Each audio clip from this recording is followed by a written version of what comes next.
electricity capacity storage or sewage treatment or water and pumping and 시티즈 스카이라인 2의 6번째 개발일지에 이어 개발자 코멘트 영상이 공개되었습니다. 이번 영상에서 다룬 부분과 지난 영상에서 다루지 않았던 부분들을 살펴보겠습니다. 전력 케이블부터 살펴보겠습니다. 시티즈 스카이라인 1에서는 지상에만 지을 수 있었던 것과는 다르게 시티즈 스카이라인 2에서는 지하에도 건설할 수 있는 모습이었습니다. 새로 생긴 지하수 시스템의 경우 물펌프를 통해 끌어올려 도시에 공급할 수 있는 모습이었습니다. 하지만 토양오염으로 지하수가 오염되면 더러운 물이 도시로 공급된다고 하니 식수로 쓸 지하수가 있는 곳은 토양오염에도 신경을 써야겠죠? 태양광 발전소의 경우에도 업그레이드된 모습을 보여주었는데요. 날씨가 좋지 않거나 밤에는 생산을 하지 못하기에 낮 시간대에 생산한 전기를 축전해둘 수 있는 비상 배터리 스테이션에 대해 보여주었습니다. 이번 짝에서 크게 달라진 점은 고전압과 저전압 전기로 나뉜다는 점이었는데요.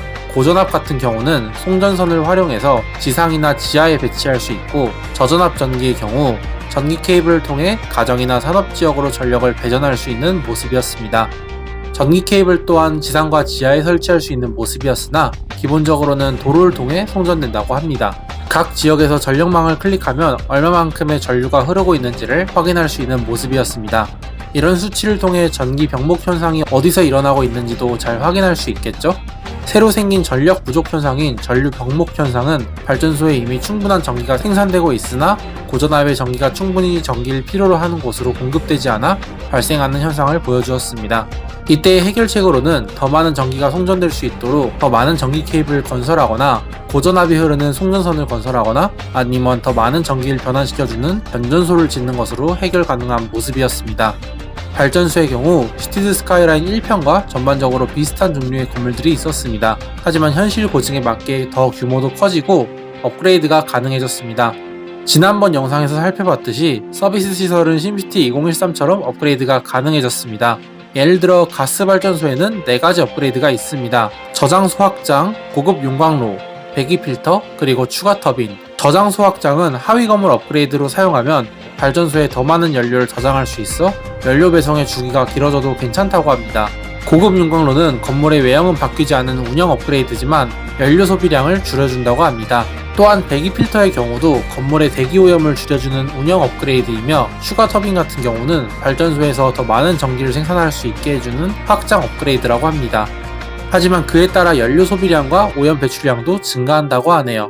도시의 규모가 크지 않다면 굳이 업그레이드를 할 필요는 없지만 업그레이드에서 전력 소비에 대한 수요를 맞춰가고, 또한 남는 전기의 경우 외부 연결을 통해 이웃 도시에 팔 수 있습니다. 업그레이드를 전략적으로 추가해 나가는 게 필요하겠죠? 다음은 전기 정보 보기의 탭입니다. 전기 가용성 미터를 통해 발전소에서 얼마나 많은 전기가 생산되는지 알 수 있습니다. 전기 거래 미터는 외부에서 전기를 수입하거나 외부로 보내지는지 여부를 보여줍니다.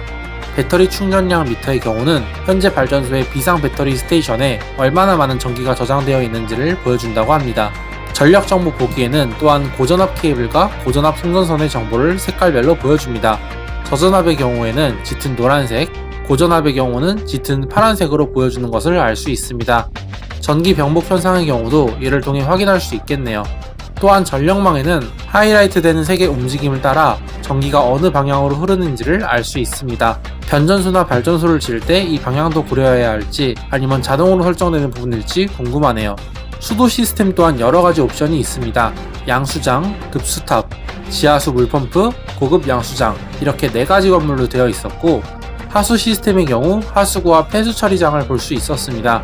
이 모든 건물 또한 전력시설과 마찬가지로 업그레이드가 가능하다고 합니다. 수도시설을 업그레이드할 경우에는 업그레이드를 통해 건물의 용량과 새로운 기능을 추가하여 담수 및 하수 생산 및 처리량을 늘리고, 양수장과 하수 처리 시설의 오염 처리 기능을 처리해서 오염을 방지할 수도 있는 모습이었습니다.